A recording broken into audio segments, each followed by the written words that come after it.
Merci Monsieur le Président, Madame la Directrice Générale, merci pour vos propos introductifs, je suis là. Ma question est quelque peu spécifique puisqu'elle ne porte pas sur l'énergie mais sur la politique d'Engie en matière de foncier et d'immobilier.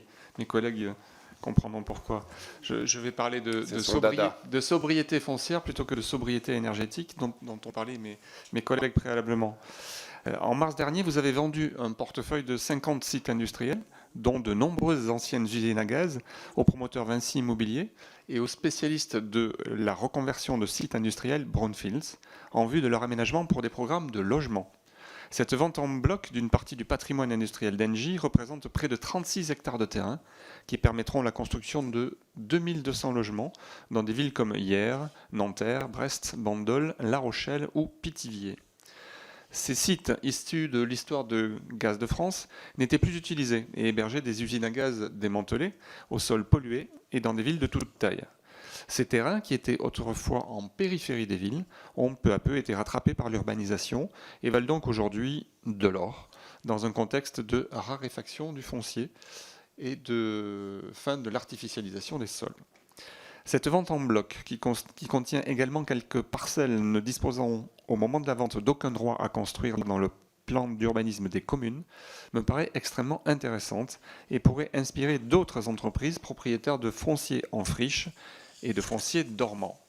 Nous savons bien qu'aujourd'hui, la dépollution coûte cher et représente un risque juridique non négligeable pour les entreprises qui peuvent se voir mises en cause pour des troubles créés par des pollutions passées. La vente de ces terrains par Engie a été réalisée par le dispositif du tiers demandeur qui a été créé en 2015 par la loi ALUR et qui permet à l'acheteur d'un site de se substituer au dernier exploitant industriel et d'endosser non seulement sa réhabilitation mais aussi la responsabilité légale d'éventuels incidents. Selon vous, comment ce dispositif pourrait être amélioré pour libérer du foncier et trouver des leviers économiques pour mieux valoriser ces friches industrielles polluées ? Plus largement, comment pouvons-nous inciter et accompagner les industriels détenteurs de fonciers devenus obsolètes à s'inscrire dans vos pas? Je vous remercie, madame. Merci, Marie-Noëlle Battistel. Sur l'aspect foncier, je vous remercie, monsieur, d'avoir résumé ce que nous essayons de faire en la matière. Ça n'est d'ailleurs pas fini. Nous avons d'autres sites que nous allons, de la même manière, au fond, reconvertir du point de vue de la pollution des sols historiques, mais reconvertir aussi du point de vue de l'utilisation. Moi, je crois beaucoup à des approches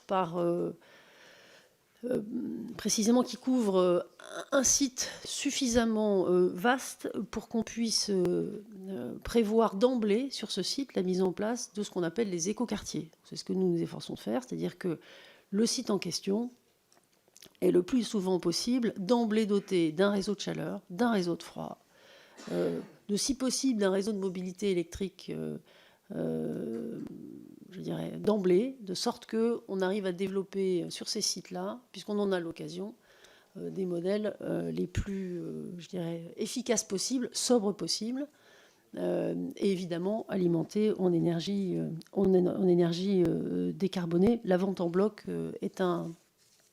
est aussi un élément qui permet d'avoir des approches ambitieuses, c'est-à-dire éviter une série de petites opérations pour en concevoir de plus grandes et avec des schémas d'investissement plus audacieux que ce qu'on ferait si on le faisait totalement au fil de l'eau. Mais je suis heureuse de poursuivre cette discussion avec vous si vous le souhaitez.